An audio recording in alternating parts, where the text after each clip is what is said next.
Welcome to our Shamrock Tour. I'm glad you have joined us on this ride. As you may know, the Shamrock Tour is RoadRUNNER's signature tour. It consists of 4 one-day round trips from a central location. There's the convenience of staying in one place, a home base, while exploring the area. We've been publishing these tours in the magazine for over 7 years and are now bringing you the first one on DVD. We have selected Helen, Georgia, because it is a perfect example of the kind of tour we like to share with you.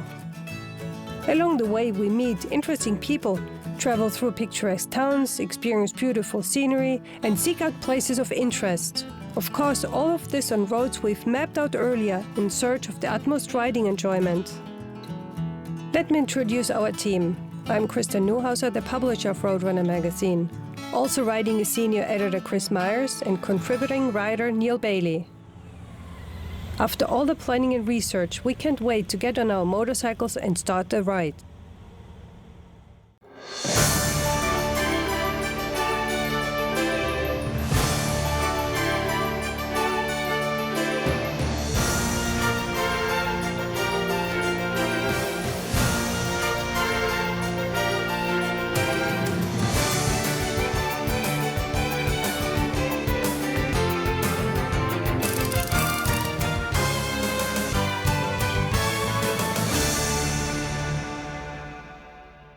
It was our first morning and I felt it would be a great day for a ride.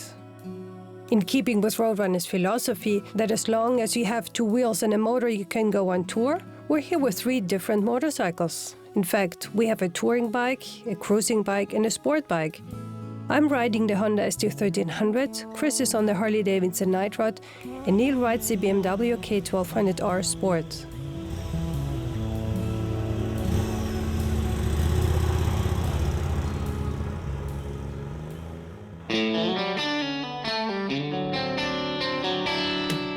Just a little south of town here, we ran across the Nora Mill. It's right along the river. They had the river dammed. They can reroute the water through to turn the grindstone, which is the stone itself is over 100 years old. They grind their own corn and any other sort of meal that the people will bring in. They bag it there. They've got these little sandbag looking things full of different kinds of hush puppy mix and cornbread and grits and all sorts of things, and you can go in there and they're in the cloth bags, and it's just like it's a little piece of the past. One of the really unique and wonderful things about riding in this area is you never know what's going to be around the next curve. You got to keep your eyes open because there's so many cool things to see. You just don't know what you're going to come across.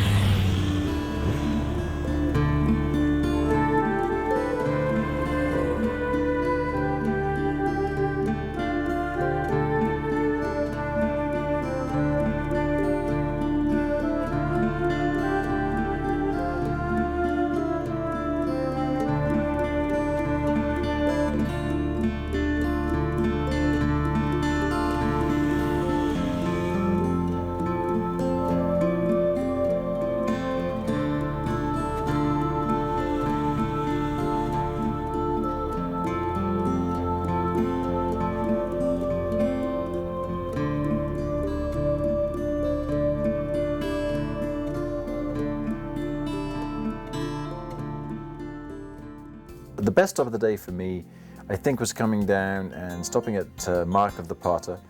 Super nice guy there, guy by the name of Michael, and dived on him right before we were going to go check the mill out. A couple were looking at retiring out of Atlanta. They had been driving up the road and they found that the mill was shut down. So they struck a deal with Grandma Watts, who lived across the road, and bought it and opened it up in 1969 as Mark of the Potter. And it's now one of the oldest, if not the oldest, craft shop in Georgia. We have 4 potters here, and we mark all their work with the yellow dot so people know that it's the local pieces, and then we buy pottery from another 30 or so potters and potteries also.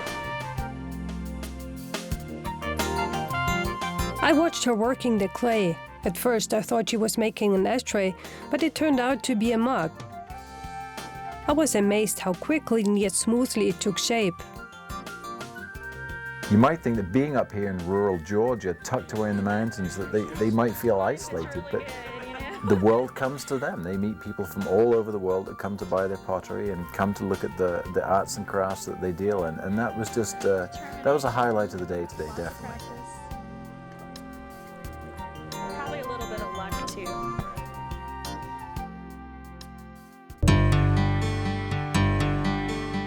After we left the Mark of the Potter, we sort of worked our way north.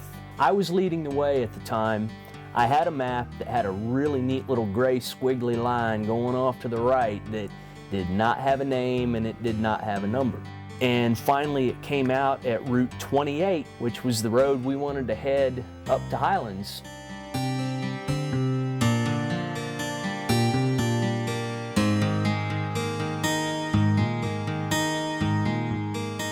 As we had expected, the roads were delightful. As soon as we got onto 28, we began the steep and curvy ascent into the town of Highlands. I love this kind of road because you have the opportunity to work the motorcycle, shifting gears, leaning in, finding the best line in the curve, moving the weight of the bike from one side to the other, altogether being at one with your motorcycle. You definitely don't need any particular type of motorcycle to be here, just one that brings you here and one that you're enjoying while you're here. When we came into Highlands, we decided to stop to stretch our legs and get some lunch. Because of the pleasant climate and the scenic beauty, a lot of vacationers come here in the summer. While it gets a little busy in a thriving downtown, it's still an interesting place to explore. There are nice antique shops, restaurants, stores and historic inns. After fortifying ourselves with a delicious pizza and iced tea, we moved on. Just out of Highlands, we came upon an overlook with another breathtaking view of the Smoky Mountains. And then you go back into the shaded canopy of the trees and the road twists and turns and, you know, rises and falls, and just hope that there's not much traffic there, because what a fantastic road to ride. As a motorcyclist, that's the kind of road you look for. Just a few miles outside of Highlands, we came across Bridal Veil Falls, which is a waterfall that just drops off a high rock, and in underneath it's sort of carved out with a little road, so you can actually ride your motorcycle behind the waterfall.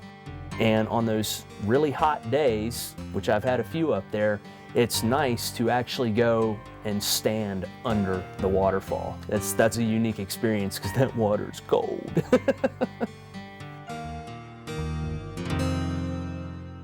It was late in the day when we left Bridal Veil Falls.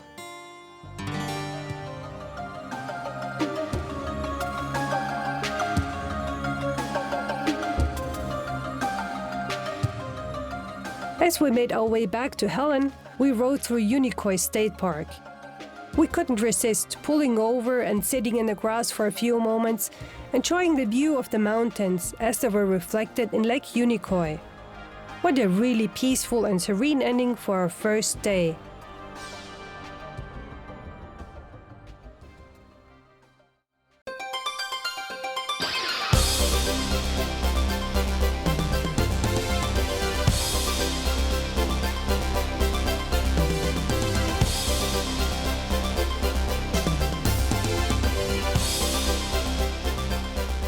This morning we started out with a beautiful ride. We took 75 north and 17, and we came through green forest, a really rural area with not many people living there. It was pretty quaint and long sweeping roads, and it was a perfect day to start.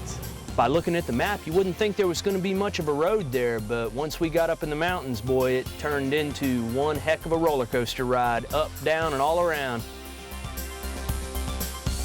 Kind of picked a good route today. We decided we'd come back up into North Carolina, so our first destination was HIAWASSEE, Georgia. What a just an awesome piece of road. That very lightly trafficked, thick pine trees, very forested, not much in the way of houses, cars, or people.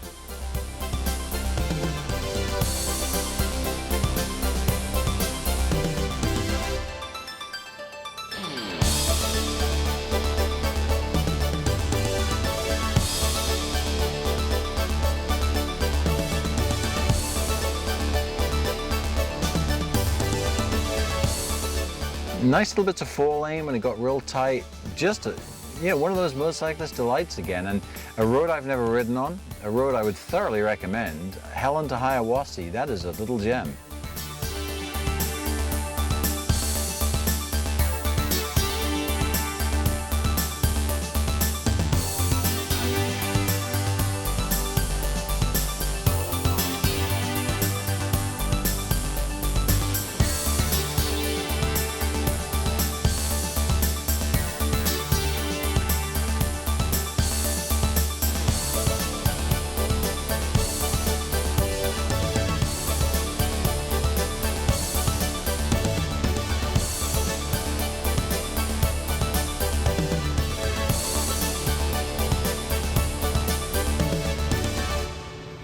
We were in these tight, twisting mountain roads. We expected that HIAWASSEE might have been one of those mountain towns that we've run across so many of on this tour.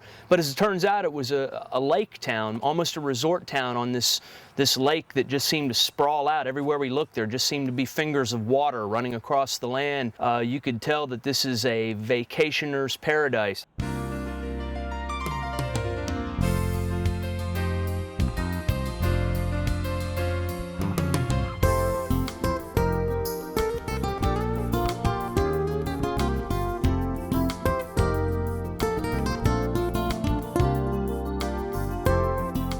Found a great little coffee shop, because we all like our espresso and our cappuccinos.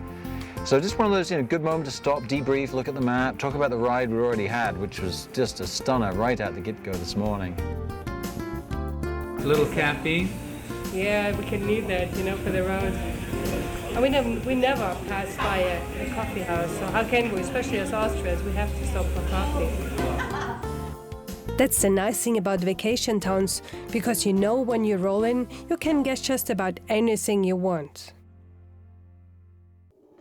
So we picked up 64, and this is a superb piece of more open road, fine for the BMW. The more is bigger, faster curves. You can let this thing get up into 5th and 6th gear, really use the torque of the engine, sweeping through the turns, climbing up into a lot of virgin forest up there.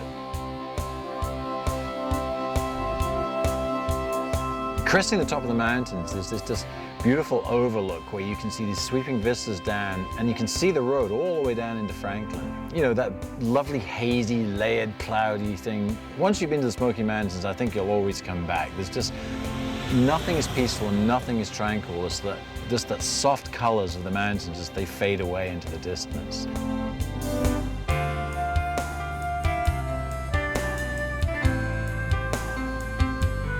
The pavement is smooth, it's in very good shape. You sort of forget that you're on this crazy, twisty road, so it's probably best to stop, enjoy the view, and then ride.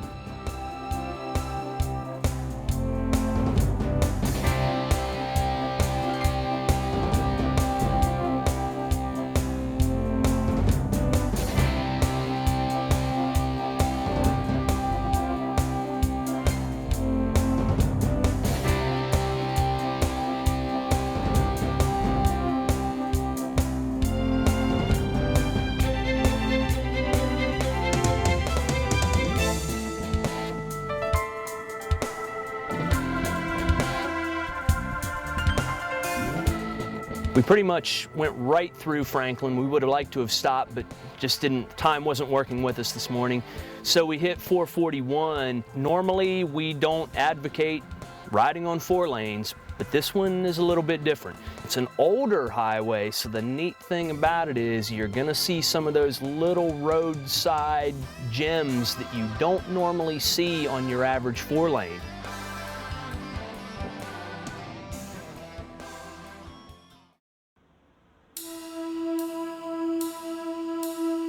We rolled into the little town of Silva. It's a historic little mountain town. If you're ever in this part of the country, you need to stop at Silva and check this out.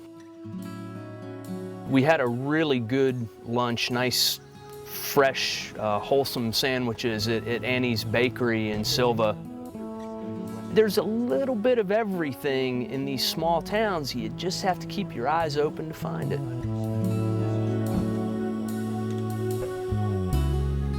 Just a few doors down, there was a local photo gallery called Penumbra. As a photographer myself, and since photography is such an important part of RoadRunner, I was curious to see what that was about. Matt Turlington is a local artist who has been drawn here because he was inspired by the surroundings. And as we could see, his art reflects that. Hey, how are you doing today? I'm Matthew Turlington. I'm the artist. I'm Christa Penumbra Neuhauser. Gallery and Studio. Chris Myers, Welcome, welcome. I do everything here myself, down to the processing, matting, printing, and framing. This is my silver collection of my town here. And the courthouse you see is at the very end of Main Street. So nice quality of life up here in Seoul. Yeah, sure is. That's why there's more people drawn to it. And people who, the funny thing is, there's a lot of people that come here saying they visited for the second or third time. I'm sure you've all heard this story. And I say, be careful how long you stay and how many times you come, because you probably won't leave one day. That's a big, big story amongst a lot of people. That's the part I love. The people I meet, the places I go.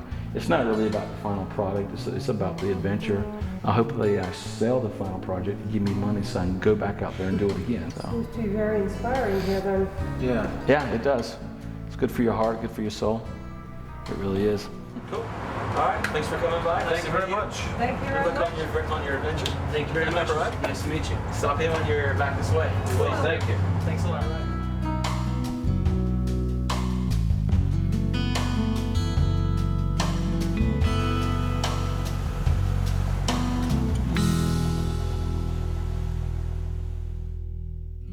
We pulled into the small town of Dillsboro, which is just really right down the street from Silva. And it's another small historic mountain town. We wound our way around along the Tuckasegee River, not too far from the highway actually. And there's a dam there. It's an old power station dam that's been there for going on 100 years. It's one of those things that's a special sort of place. The water flows over the dam. It's actually quite loud, but very soothing at the same time. There's a bed and breakfast right there that I could just easily picture kicking my feet back up on the railing of the porch, maybe having a glass of wine and letting that falling water lull me to sleep.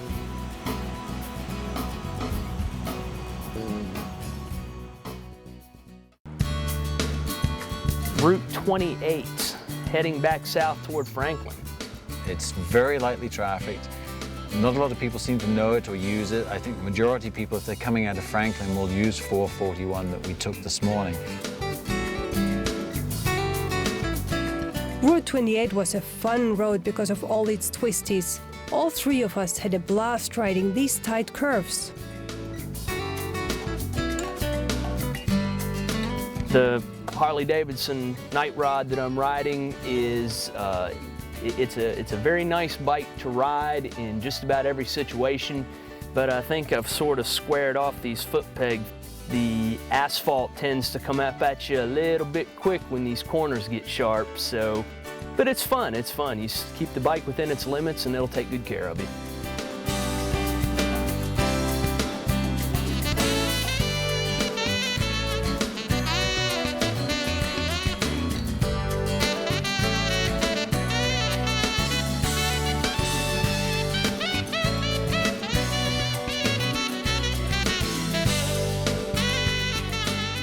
Getting back into Franklin, it just, starting to get dusk, and we knew we had some really cool roads to ride back through HIAWASSEE and back down to Helen. So we just said, hey, that's it, let's hit the bikes and let's ride.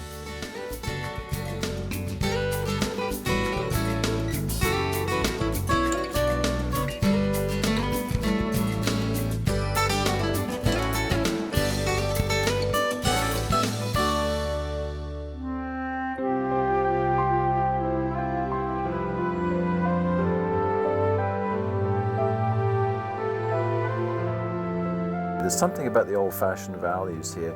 You're in the mountains. There's something kind of wholesome about being here, and it's interesting.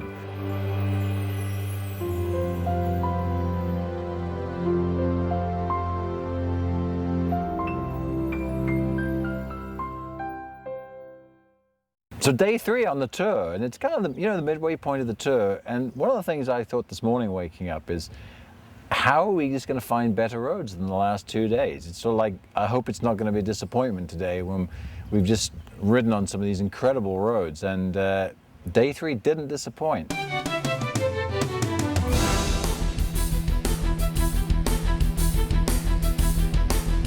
So we dropped south out of town, and it's only about a few miles, maybe 8 to 10 miles, and we picked up the famous US 129.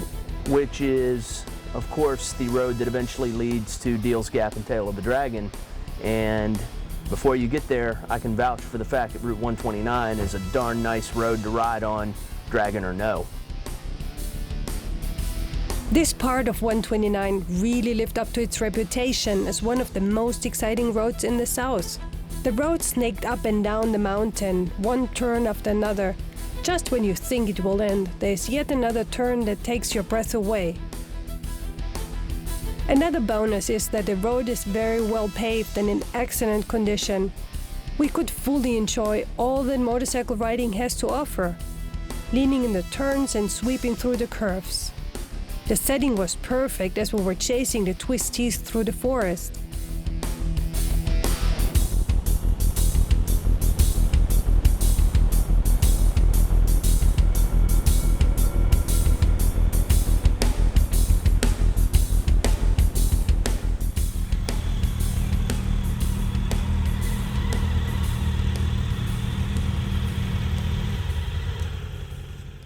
One of the great things about motorcycle travel, and one of the philosophies behind RoadRUNNER magazine really, is getting out, getting on your motorcycle and discovering things. And right where you crest the top of the mountain is where the Appalachian Trail actually runs across. There's a beautiful historic old building there from the 1930s, and we met the owner of the building. He gave us the most informative insight into the Appalachian Trail, into the building, and into a lot of the goings-on that happen up there. My name's Winton Porter, and I'm with the proprietor of Mountain Crossings at HIAWASSEE. This shop has been here since 1937, built a CCC building, built by the Civil Conservation Corps. The building was a restaurant and inn up until the 60s. The nearest town is 14 miles one way and 20 miles the other way. We get about 1,500 to 2,000 northbounders on their way to Maine each year.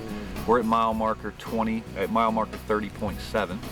And the trail goes 2,174 miles. We go through about 500 to 600 packs a year, helping people lighten their load, understand what they're doing on this trail. And also, we ship back about 9,000 pounds of gear each year. Hikers not understanding what they're doing or buying the wrong gear. We are self-prescribed backologists, shoeologists, psychologists, and sociologists. We deal with all the emotions that hikers go through. You asked about the energy of the place, and certainly I mean, it's spiritual ground in the sense that the Cherokees and the Creeks all crossed into this path. This trail was here many, many, many years before the Appalachian Trail was created, where the Cherokees who lived just right down the mountain in huts and houses and townhomes down here had been hiking this trail for years. This building, built in 1937, represents the only place on the trail where the trail actually passes through a man-made structure. And it does in the 2,175 miles of the entire trail. And it runs certainly right through our building behind your shoulder.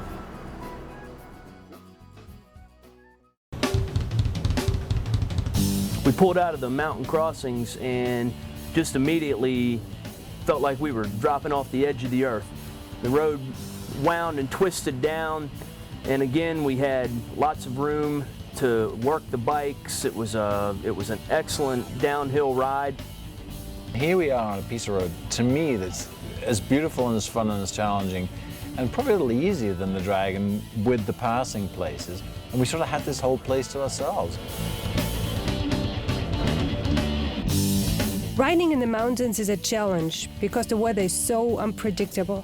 You can't always rely on the forecast. It might rain in one valley, but you go over the mountain and it's perfectly dry. Like on this trip, the forecast was for rain, but we never saw a drop. The suspense is part of the ride, but it's important to be prepared. We never go on tour without our rain gear. Oh yes, if you keep it in your side case, don't forget to bring it in at the end of the day, just in case it's raining when you're ready to leave the next morning. We topped out at a lake there. It was a very nice place to stop and relax. After that, we kept on going and eventually found ourselves down at the TWO, the Two Wheels Only Motorcycle Campground. GT very, very graciously opened the place up for us, spotted a bunch of hungry bike travelers, cooked us some monster burgers.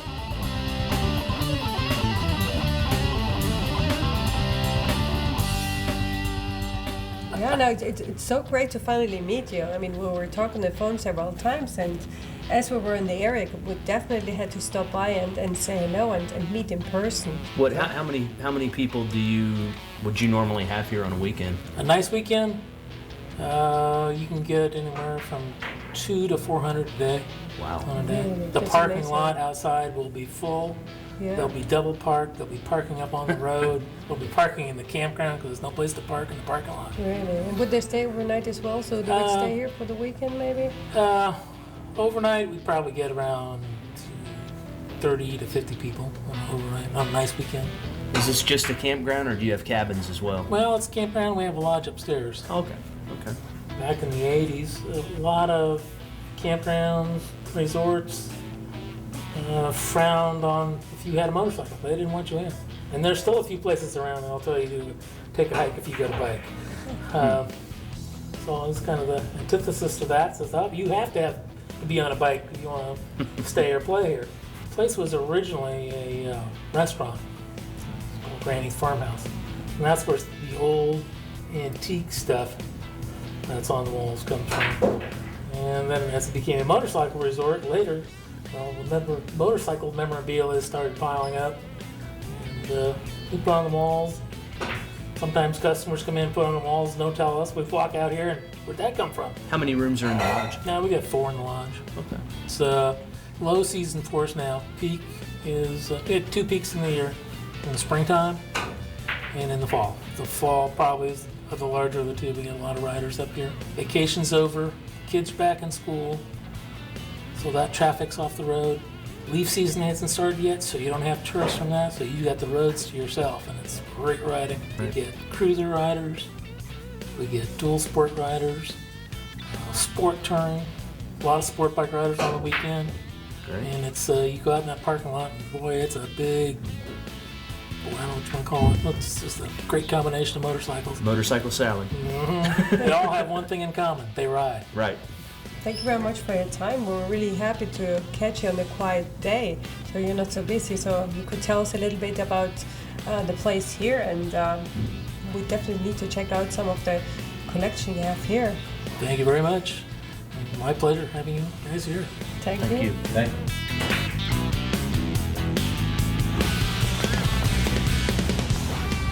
Today, I think was my favorite day so far. We are on day 3, and the roads were great. I love the twisties.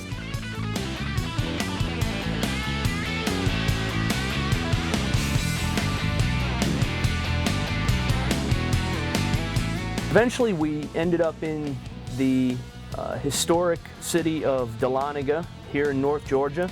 It was the home of the original gold rush in the United States, and they have a gold museum in the old courthouse. It's an interesting town to visit, and there's plenty of restaurants and small cafes here, coffee shops, things of the like.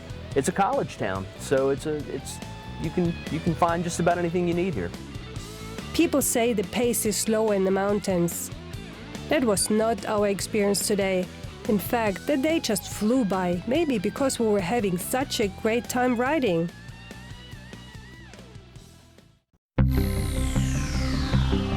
Helen has a sort of Bavarian flair about it, with traditional European architecture and an alpine feel mixed with American amenities.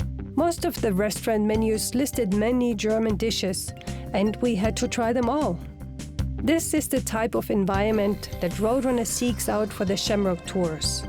Good accommodations, good food within walking distance, and a minimum of 4 super rides from a central location. Day 4, this is our last day of the tour. We kind of on our last day like to take it a little bit easy. We like to maybe make it a little bit shorter than the previous days, just so we can kind of slow down and decompress a little bit. It's nothing like a nice twisty road and being able to stretch the throttle cables a bit to kind of, get you going first thing in the morning. I think we've become super smooth, open road, twisty highway junkies in the last 2 days.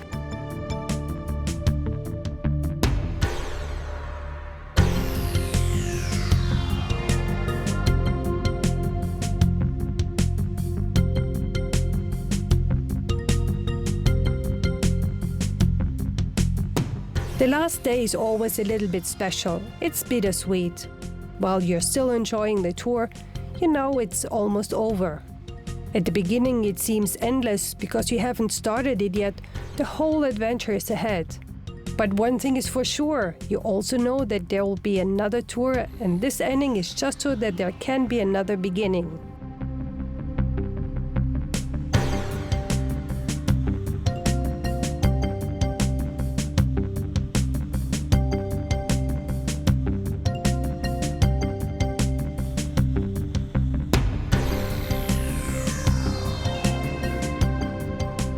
We had an interesting experience in the town of Blairsville. We went in there just to simply stop for a glass of iced tea at a small restaurant right on the town square. And we happened to catch the eye of a couple young boys that were there. They were wearing their matching University of Georgia t-shirts, and they saw our motorcycles and were just immediately fascinated. They asked their grandmother if they could come up and look at them, and it was really neat to just, for that brief moment, become a little part of these kids' lives, and maybe years down the road they'll think of the experience and think of us, and they'll be motorcycle riders themselves, and maybe we had a little part of that happening. I think that would be great.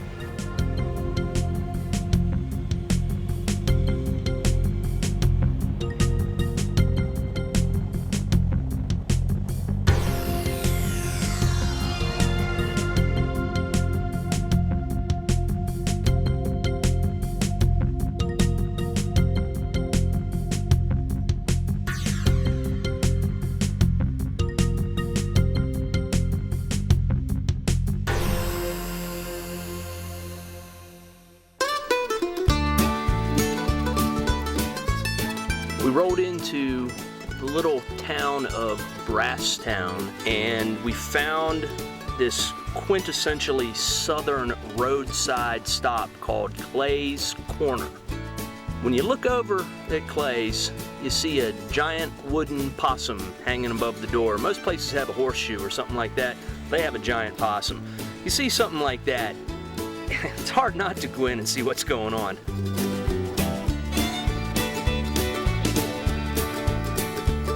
The owner of the store, Judy Logan, was the absolute pinnacle of Southern hospitality. She was you'd see her picture in the dictionary if you opened it up to Southern charm. We invaded the place. She took us in, showed us around, showed us the back room where they have the Friday night old-time music jams. We bought a t-shirt that said we'd been to the possum capital of the world. Not the South, not the Southeast, not the region, the possum capital of the world.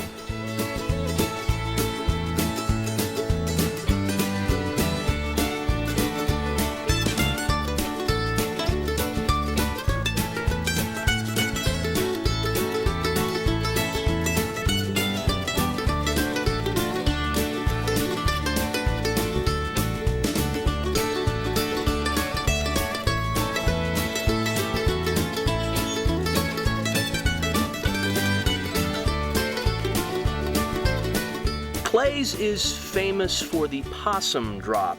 Every New Year's, they don't drop a ball like the Big Apple, they drop a possum. You can't get more southern than that. And I'm gonna tell you, if you ever get the hankering for an RC Cola and a moon pie, a place like Clay's Corner, that's the place to be.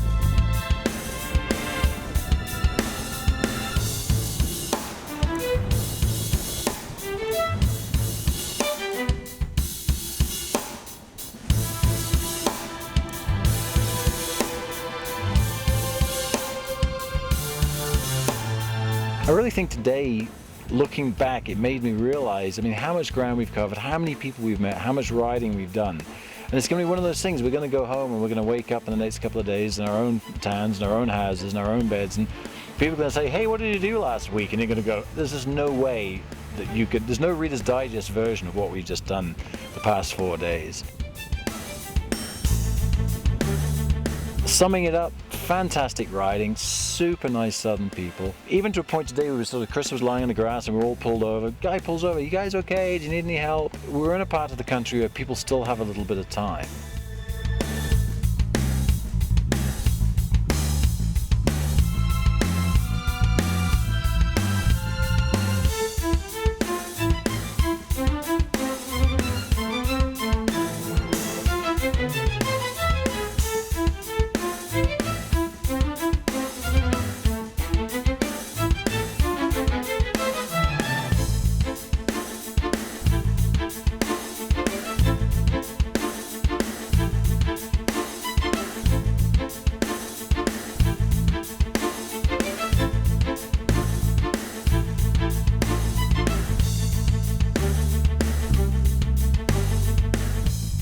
After having lunch in Murphy, that's a small mountain town in the very southwestern tip of North Carolina, we headed back east on Route 64 with Brasstown Bald Mountain in mind.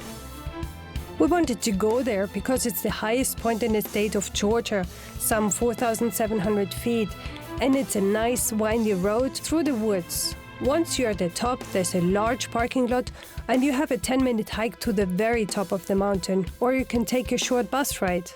But the reward is worth the effort because you have a 360-degree view from the observation deck and you can see Georgia, North Carolina, South Carolina and Tennessee.